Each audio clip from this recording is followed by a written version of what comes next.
Good evening all of you, सभी बच्चों को गुड इवनिंग। और सबसे पहले मैं ये बताना चाहूंगा कि ये जो वीडियो है सिर्फ वही बच्चे देखे जो हाईकोर्ट एलडीसी की प्रिपरेशन कर रहे हैं और ऐसे एस्पिरेंट्स जो अभी अपनी प्रिपरेशन को स्टार्ट करने वाले हैं। दैट मीन्स अभी उन्होंने फॉर्म सबमिट किया है और अभी अपनी प्रिपरेशन को स्टार्ट करेंगे। और मान लीजिए अगर आप आज से प्रिपरेशन स्टार्ट कर रहे हैं तो आज से प्रिपरेशन स्टार्ट करने पर क्या आप एग्जाम में सिलेक्शन ले पाएंगे? क्या आप अच्छी रैंक के साथ अपना सिलेक्शन ले पाएंगे? क्या आप अपने जो आपने सोचा है कि मुझे इस जगह पोस्टिंग चाहिए, क्या आप उस जगह पोस्टिंग ले पाएंगे? इन सारे क्वेश्चन का आंसर है यस, बिल्कुल ऐसा संभव है। ऐसा संभव कब होगा? अगर आप जो टाइम टेबल मैं आपको बता रहा हूं उसके अकॉर्डिंग पूरे सिस्टम को अगर फॉलो करेंगे तो डेफिनेटली ऐसा संभव है। ठीक है, तो अब एक एक करके बात को शुरू करते हैं। और सबसे पहला बिंदु, सबसे महत्वपूर्ण बिंदु आता है कि हमारे एग्जाम का पैटर्न क्या है। ठीक है, तो मैं बात किसकी कर रहा हूं? मैं बात कर रहा हूं हाईकोर्ट एलडीसी की। मैं बात कर रहा हूं हाईकोर्ट एलडीसी की। और सबसे पहले हम देखेंगे कि हाईकोर्ट एलडीसी जो है इसको 45 डेज में क्रैक करने के लिए सबसे पहले हमें पता हो इसका सिलेबस, इसका सिलेबस क्या होगा। तो देखिए, हम एक एक स्लाइड पे एक एक बात को डिटेल से देखने वाले हैं। अगर आपके पास पेशेंस नहीं है तो आप इस वीडियो को यहीं पर क्विट कर दीजिए। अगर आप पूरी बात को समझना चाहते हैं, हर एक बात ध्यान से देखना चाहते हैं, इसके लिए पेशेंस की बहुत ज्यादा जरूरत है। तो अगर पेशेंस नहीं है तो आप यहीं पर इसको ड्रॉप कर दीजिए। ठीक है, और जो पेशेंस जिनके पास है वो पूरी बात को समझेंगे। सबसे पहले तो हमारे एग्जाम का पैटर्न क्या है। अगर हम हमारे एग्जाम के पैटर्न की बात करें तो हमें मिलने वाला है पूरे 2 घंटे। इस 2 घंटे में हमें क्या करना होगा? इस 2 घंटे में हमें 300 क्वेश्चन अटेम्प्ट करने होंगे। अब आप 300 क्वेश्चन का मतलब क्वेश्चन नहीं है, यहां पर 300 का मतलब है मार्क्स। यहां पर ये जो 300 है वो क्या है? मार्क्स। और ये जो 100 मार्क्स है इसके क्वेश्चन आने वाले 50। तो इधर भी 50 क्वेश्चन, इधर भी 50 क्वेश्चन और इधर भी 50 क्वेश्चन। तो टोटल आपके प्रश्न आने वाले 150। कुल प्रश्नों की संख्या कितनी होगी? कुल प्रश्नों की संख्या होगी 150। 150 आपके प्रश्न आने वाले हैं। और सर न्यूनतम कितने करने हैं? पहले न्यूनतम वाली बात समझ लीजिए। यहां पर लिखा हुआ है मिनिमम मार्क्स। अगर आप एससी या एसटी कैंडिडेट है तो आपको मिनिमम मार्क्स चाहिए 120। इसका इसका मतलब क्वेश्चन कितने हो गए? सर क्वेश्चन हो गए आपके 60। क्वेश्चन कितने हो गए आपके? 60। आप आधा कर दीजिए इसका। और यहां पर अगर मैं बात करूं अदर्स की, तो अदर्स के लिए जो मिनिमम मार्क्स है वो है 135। तो 135 का मतलब क्या हो गया? नियर नियर आपके नियर 66। ठीक है, नियर 66। और आप लगभग ये कह सकते हैं 67.5। अगर एग्जैक्ट वैल्यू की अगर बात करें आप तो 67.5 आप इसे बोल देंगे। 67.5 अगर आपके क्वेश्चन, दैट मीन 68 क्वेश्चन आप लेके चलिए। 68 क्वेश्चन बाकी सभी के लिए। मैं कह देता हूं आप इन दोनों चीजों पर ही ध्यान मत दीजिए, क्योंकि यहां पर शब्द क्या लिखा हुआ है? शब्द लिखा हुआ है मिनिमम मार्क्स। तो मिनिमम मार्क्स पे तो अपने को काम करना ही नहीं है। तो ये बिंदु तो बिल्कुल भूल जाइए कि मिनिमम मार्क्स क्या है। सबसे पहली बात जो यहां पर काम की है वो सिर्फ ये है कि 50 की हिंदी, 50 का इंग्लिश और 50 का जीके। यहां से सिर्फ ये बात समझने वाली है। बाकी यहां पर मिनिमम मार्क्स वाली बात जो है वो काम की बिल्कुल भी नहीं है। 2 बातें समझनी है। एक तो 150 प्रश्न आएंगे, समय कितना मिलेगा? 2 घंटे। 2 घंटे में 150 प्रश्न करना है। चूंकि सभी के सभी प्रश्न थ्योरेटिकल क्वेश्चन है तो आराम से 2 घंटे में 150 प्रश्न बिल्कुल बिंदास होकर आप 1 सवा घंटे और 1.5 घंटे में सारे प्रश्न कंप्लीट कर दोगे। ठीक है, अगर प्रश्न आते हैं तो। अब अगला बिंदु, सर जो क्वेश्चन के पैटर्न्स होंगे वो किस तरह से होंगे? तो एक एक बात को समझिएगा। हाईकोर्ट एलडीसी बेस्ड एग्जामिनेशन में the question paper will be written exam with a total of 150 questions each carrying 0 to marks का मतलब पहली बात तो पूरा का पूरा प्रश्न 150 क्वेश्चन का होगा। हर क्वेश्चन 2 नंबर का होगा। तो मार्क्स कितने हो गए? मार्क्स हो गए टोटल 300। ठीक है, the question paper will B bilingual. जो क्वेश्चन पेपर होगा वो बाइलिंगुअल होगा। इंग्लिश में आएगी, हिंदी में आएगी, जीके हिंदी और इंग्लिश दोनों में आएगा। ठीक है, उसके बाद एंड ऑब्जेक्टिव टाइप। और कैसा होगा? ऑब्जेक्टिव टाइप होगा। The question paper will comprises of 4 sections. इस क्वेश्चन पेपर में कितने सेक्शन होंगे? 4 सेक्शन होंगे। वो 4 सेक्शन कौन कौन से होंगे? वो 4 सेक्शन कौन कौन से होंगे? तो हमने कहा भाई ये जो 4 सेक्शन है क्वेश्चन पेपर में वो कौन कौन से होंगे? तो पर्टिकुलर 4 सेक्शन की बात करें तो पहले वाला जो सेक्शन है वो हिंदी, दूसरे वाला इंग्लिश, तीसरे वाला जीके, और जो 4th सेक्शन है उसमें हम बात करें तो टाइपिंग वाले सेक्शन को इंक्लूड करके चल रहे हैं। अगर रिटन एग्जाम की बात करें तो यहाँ पर सेक्शन कितने होंगे? 3 सेक्शन होंगे। ठीक है। Duration of examination will be 2 hour, 2 घंटे का एग्जाम होगा। The candidate are required to pass in all subjects and in aggregate. पहली बात तो सभी में पास होना जरूरी है और एग्रीगेट भी पास होना जरूरी है। नो नेगेटिव मार्किंग, ये काम की बात है, ये काम का बिंदु है। नो नेगेटिव मार्किंग, इसका अर्थ यह है कि इस एग्जाम में, इस पेपर में नेगेटिव मार्किंग नहीं है। ठीक है, नेगेटिव मार्किंग नहीं, इसका मतलब सबसे पहली बात समझने वाली क्या है? सारे के सारे प्रश्न अटेम्प्ट करने हैं। 150 प्रश्न आ रहे हैं, जो आपको आ रहे हैं वो तो करने ही है, जो नहीं आ रहे हैं वो प्रश्न भी अटेम्प्ट करने हैं। तो सबसे पहला बिंदु, आपको वो सारे क्वेश्चन अटेम्प्ट करने हैं जो आपको आ रहे हैं और नहीं आ रहे। ठीक है, तो नेगेटिव मार्किंग यहां पर है नहीं, तो आपको सारे क्वेश्चंस क्या करने हैं? अटेम्प्ट करने हैं। इसके बाद चलते हैं सिलेबस वाली बात पे, जहां से हम 45 डेज वाली बात को प्रॉपरली समझेंगे कि कैसे करना है। अब 45 डेज जो है, ये 45 डेज जो है इसको आप 3 पार्ट में डिवाइड करेंगे। इस 45 डेज को आप 3 पार्ट में डिवाइड करेंगे। सबसे पहले 15 दिन, सबसे पहले 15 दिन जो है, स्टार्टिंग के 15 दिन जो है, इसमें आपको टाइम देना है बेसिक्स अच्छा करने में। जो आपके तीनों सब्जेक्ट्स है, जो जीके वाला पार्ट है, जो आपका इंग्लिश वाला पार्ट है और जो आपका हिंदी वाला पार्ट है, इन सभी के आप बेसिक्स अच्छे से तैयार करेंगे, प्लस मटेरियल कनेक्शन करेंगे। जो मटेरियल है उसको कलेक्ट करेंगे कि क्या मुझे पढ़ना है। और सबसे बड़ा काम यही है, सबसे बड़ा काम यही है कि ये डिसाइड करना कि कहां से कौन सा डेटा पढ़ना है। जैसे इंग्लिश है या हिंदी है या जीके है, तो आप पहले ये डिसाइड कर ले मुझे कहां से पढ़ना है। और ये डिसाइड करने का मतलब ये नहीं कि आप 4, 5, 10 ऐसे किताबें रख ले, ऐसा नहीं करना है। आपको न्यूनतम बुक रखना है। ठीक है, अब न्यूनतम में क्या क्या है जो जरूरी है, न्यूनतम में क्या क्या है जो जरूरी है। अगर आप बात करें जैसे सबसे पहले जीके के लिए, अगर आप जीके के लिए बात करें तो जीके के लिए आपके पास पीवाईक्यू की बुक तो जरूर होनी चाहिए। ठीक है, आजकल मार्केट में प्रीवियस ईयर क्वेश्चन की, पीवाईक्यू का मतलब क्या है? प्रीवियस ईयर क्वेश्चन की ढेर सारी किताबें आती है। चाहे आप मूमल ले लीजिए, दिशा ले लीजिए, या किसी भी और पब्लिशर की जो पीवाईक्यू की क्वेश्चन है, क्वेश्चन की जो पुस्तक है वो आपको बाई करनी है। ऐसा आपको हिंदी में भी करना है, ऐसा आपको क्या करना है? हिंदी में भी ये काम करना है पीवाईक्यू वाला, और ऐसा काम आपको इंग्लिश में भी करना है। तो ये तो मिनिमम है, ये तो आपके पास होनी ही चाहिए। इंग्लिश, हिंदी और जीके तीनों के पीवाईक्यू के बुक आपके पास होने चाहिए, प्रीवियस ईयर क्वेश्चन की बुक आपके पास होनी चाहिए। ये जो अपन बेसिक मटेरियल कलेक्शन की बात कर रहे हैं, उनमें सबसे पहली नीड है ये पीवाईक्यू आपके पास होनी चाहिए, जिससे आपको आइडिया लगे कि क्वेश्चंस कैसे आने वाले हैं। प्रीवियस ईयर क्वेश्चन की बुक के बाद में क्या चाहिए? एक एक आपको रेफरेंस बुक चाहिए, मिनिमम एक रेफरेंस बुक चाहिए। तो अगर आप जैसे बात करें हिंदी में, आप सभी ने सुना है राघव प्रकाश। क्या सुना आपने? राघव प्रकाश। ठीक है, अब जरूरी नहीं राघव प्रकाश ही ले, जैसे मैं एक लाइन बोल रहा हूं कि यहां पर मुझे ठीक लगता है राघव प्रकाश, अब ऐसा भी नहीं है कि आप राघव प्रकाश ले।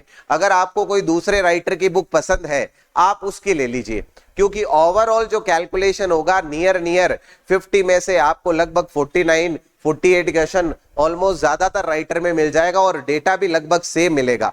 तो इसमें बहुत ज्यादा ऐसे कंफ्यूज नहीं होना है आपको। आपके पास राघव प्रकाश के अलावा मान लीजिए कोई दूसरी पुस्तक है तो आपको राघव प्रकाश बाई करने की जरूरत नहीं है, क्योंकि मैं बार बार कह रहा हूं कि बुक्स होनी चाहिए कम, रिवीजन होने चाहिए ज्यादा। इसके बाद में जीके के लिए, अगर जीके में पीवाईक्यू की बात करें तो वो तो आपको चाहिए ही चाहिए। अब आप नोट्स ऐड कर दीजिए, यहां मैं बुक्स नहीं बोल के क्या बोल रहा हूं, नोट्स ऐड कर दीजिए जो आपने अब तक बनाए हैं उनको, या फिर अगर आपने नहीं बनाए तो किसी से नोट्स कैरी कर लीजिए, कैरी वहीं से करिएगा। नोट उसी के लेना जिसके आप वीडियो भी देख सकते हैं। अगर किसी चैप्टर में कोई दिक्कत आए, सेल्फ बेसिस पे अगर वो चैप्टर आपका क्लियर नहीं हो, तो कम से कम आप उस चैप्टर को वापस वीडियो के थ्रू क्लियर कर पाए। तो नोट्स कोशिश करें ऐसी जगह से कलेक्ट करने की जिसके वीडियो सॉल्यूशन और वीडियो क्लासेस आपके पास अवेलेबल हो। इसके बाद आता है नेक्स्ट बिंदु, नेक्स्ट बिंदु आता है इंग्लिश। इंग्लिश में आप कोई भी एक राइटर की बुक ले लीजिए, अगर आपके पास पहले से किसी राइटर की बुक है तो आपको नई बुक लेने की जरूरत नहीं है, क्योंकि PYQ प्लस वो बुक इनफ होगी। ठीक है, अगर आप हमारी बुक लेना चाह रहे हैं तो मैं यहां पर बिल्कुल भी प्रमोशन नहीं कर रहा हूं, ये आपकी चॉइस है। ठीक है, हमारी बुक लेना चाहते हैं तो आप इनसाइट ले सकते हैं, जो पर्टिकुलरली हाईकोर्ट LDC के लिए डिजाइन की गई है, जिसका कॉस्ट 400 रुपीज है इंक्लूडिंग डिलीवरी चार्ज। तो आप ये ले सकते हैं, जरूरी नहीं। मैं फिर कह रहा हूं, अगर आपके पास पहले से किताब है, मान लीजिए आपने कोई पहले से पुस्तक ले रखी है अरिहंत की या फिर लुसेंट की या उपकार की या KD कैंपस की, इस तरह की कोई भी किताब अगर आपके पास पहले से है तो आपको नई बुक बाई करने की आवश्यकता बिल्कुल भी नहीं है। ठीक है, आप उसको रेफरेंस बुक मान के इस पे काम करना शुरू करेंगे। तो ये है स्टडी मटेरियल। अब इसके अलावा आप क्या क्या करोगे वो सारी चॉइस आपकी है। अब जीके में मैं एक चीज जरूर ऐड करना चाहूंगा कि जीके में PYQ के अलावा जो करंट वाला पार्ट है, करंट वाले पार्ट के लिए आप क्या करेंगे, इधर एक प्लस कर रहा हूं मैं, करंट वाले के लिए आप मूमल की जो करंट मंथली जो मैगजीन आती है, ये मंथली मैगजीन आपको लेनी है। मूमल की जो मंथली मैगजीन है ये आपको करंट के लिए लेनी है, और लगभग आपको जनवरी से करंट स्टार्ट करना है। अगर पर्याप्त समय है, आप कंटिन्यू पढ़ रहे हैं तो जनवरी से शुरू करिए, अदरवाइज आप मार्च से शुरू कर दीजिए। ठीक है, तो ये कैलकुलेशन हो गया हमारे बुक्स लेवल पर कि हमें क्या पढ़ना है और कहां से क्या पढ़ना है। ठीक है, अब इसके बाद आगे चलते हैं। अब आता है सिलेबस का बात। सबसे पहले अगर हिंदी की बात करें, सिलेबस में सबसे पहले क्या है, सबसे पहले हिंदी। अगर मैं हिंदी की बात करूं, हिंदी में टोटल चैप्टर है 13। हिंदी में टोटल चैप्टर कितने हैं, 13। अब 13 चैप्टर आप लगभग 2 दिन में एक चैप्टर मानिए, 2 दिन में आप एक चैप्टर मानिए, 2 days फॉर 1 चैप्टर। ठीक है, अब मैं ऐसा क्यों कह रहा हूं, ऐसा इसलिए कह रहा हूं भाई सिर्फ चैप्टर पढ़ना ही नहीं है, चैप्टर को याद भी करना है, उसको रिकॉल भी करना है। तो आप लगभग ऐसा नहीं कि पूरे दिन आप इसी पे अटके रहेंगे, पूरे दिन आप जब सुबह से शाम कंटिन्यू हिंदी में लगे रहेंगे, ऐसा आपको करना नहीं है। आपको क्या करना है, अपने डे को 3 पार्ट में डिवाइड करना है, 3 पार्ट में इस पूरे डे को डिवाइड करना है आपको। ठीक है, वो 3 पार्ट कौन कौन से होंगे, जैसे मॉर्निंग में मान लीजिए आप 6, तो 6 से 10 वाला एक सेक्शन। ठीक है, 6 AM to 10 PM, तो ये हो गए 4 घंटे, ये 4 आवर्स हो गए। अब आप ले लीजिए 1, 1.5, 2 घंटे की रेस्ट ले लीजिए आप।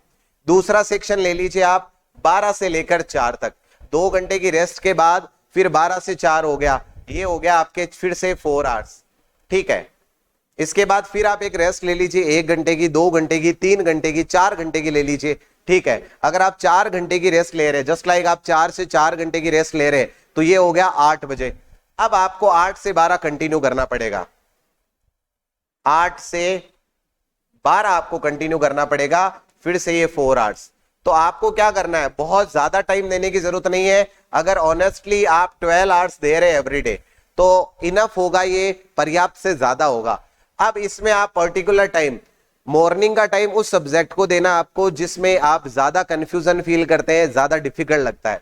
ज्यादातर बच्चों के लिए मैं यहां पर एक शब्द लिख रहा हूं, इंग्लिश।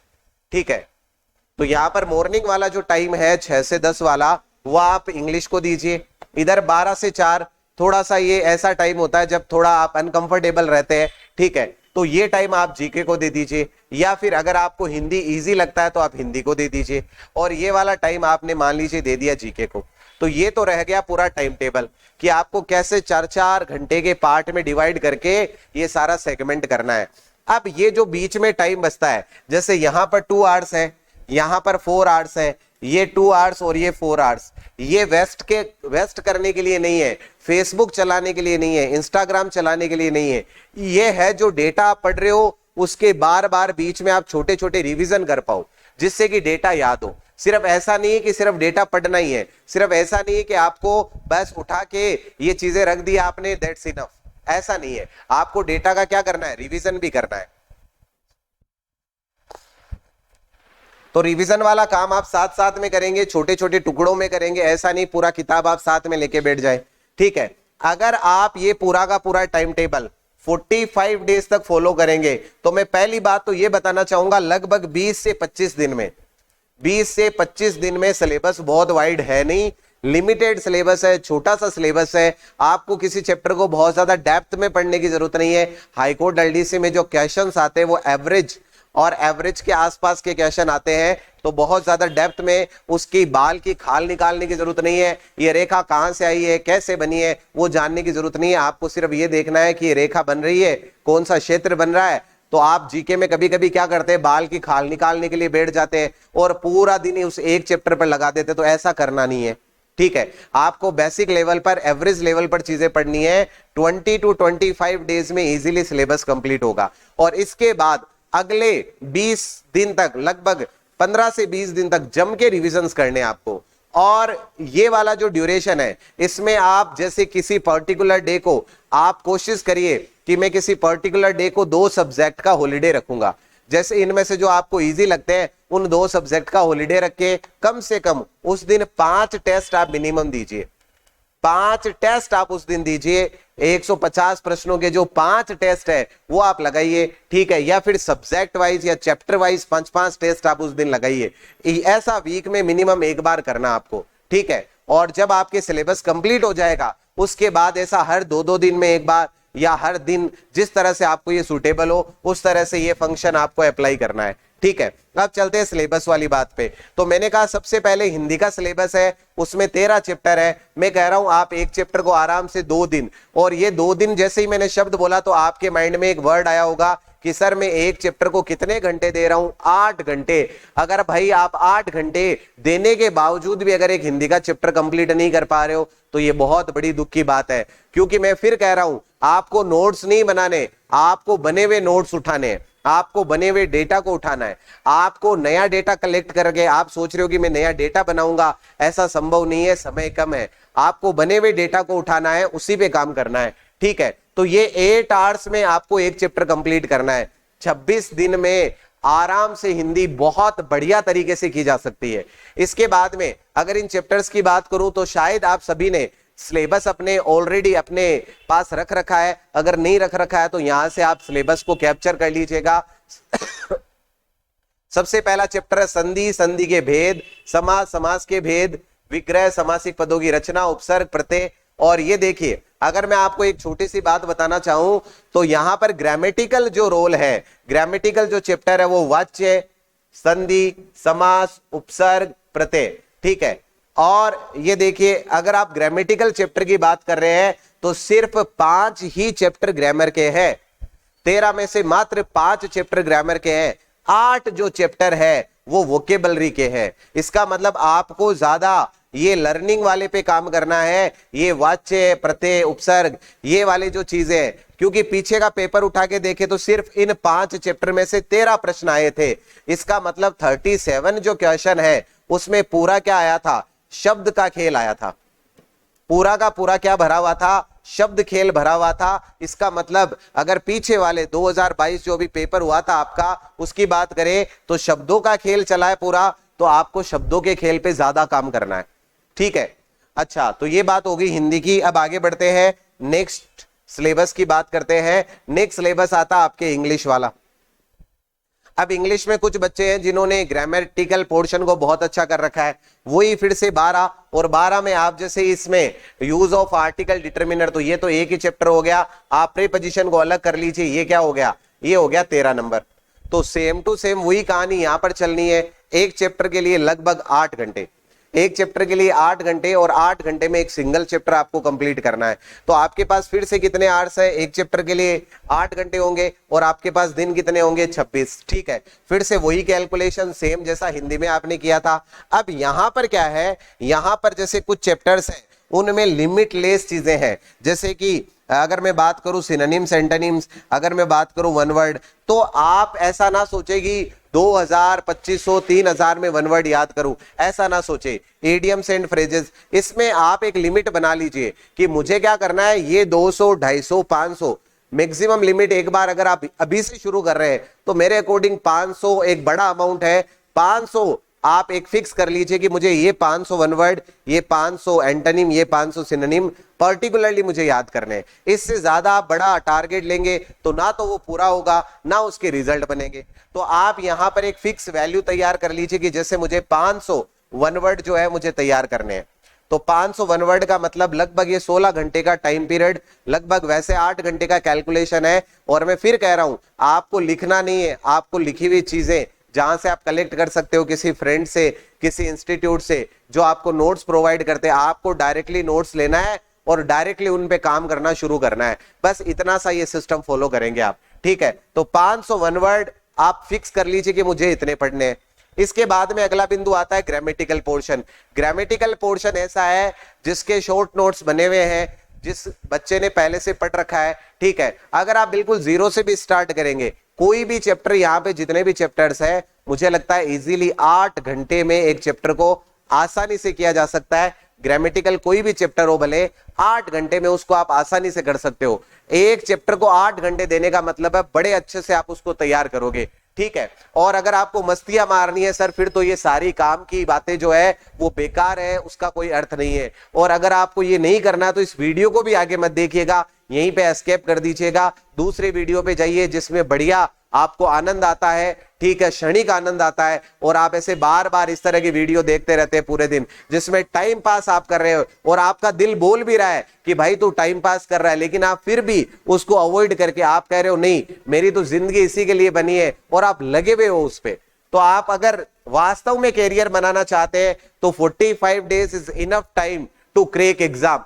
45 दिन एक पर्याप्त समय है एग्जाम क्रैक करने के लिए, ठीक है। तो यहां पर ग्रामेटिकल पोर्शन बहुत डिफिकल्ट टास्क है नहीं। और गजब की बात है कि जितने भी बच्चे इंग्लिश लर्नर है उनके लिए पूरा का पूरा मैंने playlist, grammatical portion, vocab portion, पूरा का पूरा प्लेलिस्ट मैंने फ्री ऑफ कॉस्ट, बिल्कुल बिना किसी कॉस्ट के पूरा का पूरा प्लेलिस्ट डाल रखा है, जिसमें हर एक बात को बहुत डिटेल से एक्सप्लेन करके बताया गया है।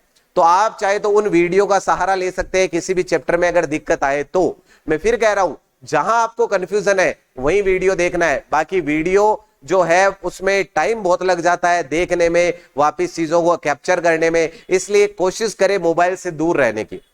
मैं खुद ये बात कह रहा हूं, कोशिश करें मोबाइल से दूर रहने की, चूंकि हमारा ऑनलाइन सिलेबस भी चलता है, ऑनलाइन कोर्स भी चलता है। फिर मैं ये बात बोल रहा हूं कि आप जो एग्जाम की प्रिपरेशन टाइम है, आप पहले कुछ भी करिए, आप जब एग्जाम के 45 दिन बचते हैं उससे पहले कुछ भी करिए, लास्ट का जो टाइम है वही गेम चेंजिंग टाइम है। उसमें इस तरह के फालतू काम मत करिए, मोबाइल पर वीडियो देख लूं, वहां ये कर लूं, यहां ये कर लूं। आप बिल्कुल बिंदास होकर अपने रूम में बैठकर पूरा चिंतन मनन सिर्फ अपने साथ करिए, किसी के साथ डिस्कस करने की जरूरत नहीं है।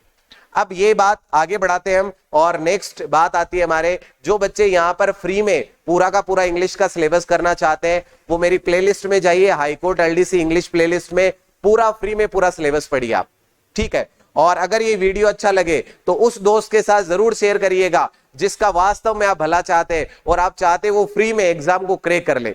आगे बढ़ते हैं और नेक्स्ट आता है हमारे पास करंट अफेयर।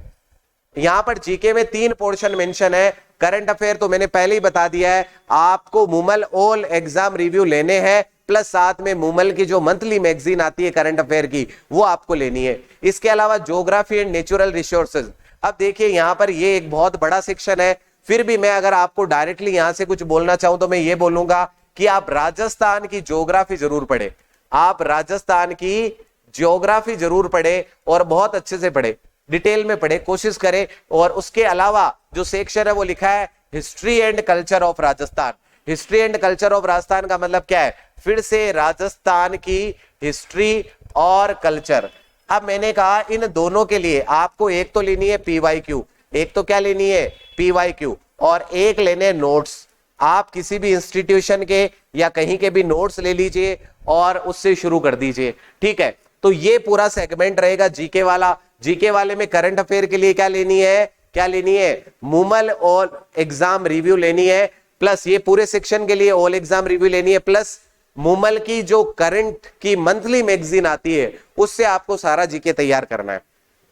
ये हो गई जीके वाली बात। अब टोटल मार्क्स कितने हैं, टोटल मार्क्स है सर 300। सर आपको क्वालिफाई करने के लिए कितने नंबर चाहिए, अगर आप मेरी माने मिनिमम 250 प्लस, 250 प्लस आप स्कोर करिए। अब आप कहेंगे सर अगर इससे नीचे रह गई मेरिट तो, अरे भाई तुम अच्छी रैंक के लिए एग्जाम में बैठ रहे हो, तुम एक अच्छे नंबर के साथ सेलेक्ट होने के लिए एग्जाम में बैठ रहे हो, ना कि ये सोच के एग्जाम में बैठ रहे हो कि 220 मेरिट रहेगी, मेरे तो 220 ही आए। इस तरह की जो भावनाएं हैं, इस तरह की जो थॉट है, गुरुजी आपने तो कहा था 250, मेरे तो 240 ही आए। मुद्दा यह है कि आप कितना मैक्सिमम एफर्ट लगा सकते हैं। मुद्दा यह नहीं है कि यहां पर 250 तक जाया जाए, मुद्दा यह है कि कोशिश की जाए कि मैं 250 प्लस करूंगा। और अगर ये वीडियो आपको लगता है कि आपके लिए अप्रोप्रिएट है, महत्वपूर्ण है, तो नीचे कमेंट में अपना नाम जरूर मेंशन करें, अपना नीचे कमेंट में नाम जरूर मेंशन करें और ये जरूर बताएं क्या आप इस अगले 45 दिन को प्रॉपरली यूज करेंगे, क्या आप इन 45 डेज को प्रॉपर यूटिलाइज करके क्या हाईकोर्ट एलडीसी में अपनी सीट को फाइनल करेंगे नहीं करेंगे, ये बताइएगा कमेंट में। और अगर किसी भी तरह का डाउट होता है तो आप कमेंट बॉक्स में वो अपना डाउट पूछ सकते हैं। किसी भी तरह का कोई भी क्वेश्चन आपके माइंड में चल रहा है तो वो आप कमेंट बॉक्स में पूछ सकते हैं। मिलते हैं नेक्स्ट वीडियो में एक नई इंफॉर्मेशन के साथ। Thanks a lot. ऐसे बच्चों के साथ शेयर जरूर करें जिनको इस वीडियो की नीड है, फ्री कंटेंट की नीड है, और जो बहुत अच्छा करना चाहते हैं लेकिन प्रॉपर गाइडेंस जिनके पास नहीं है। Thanks a lot.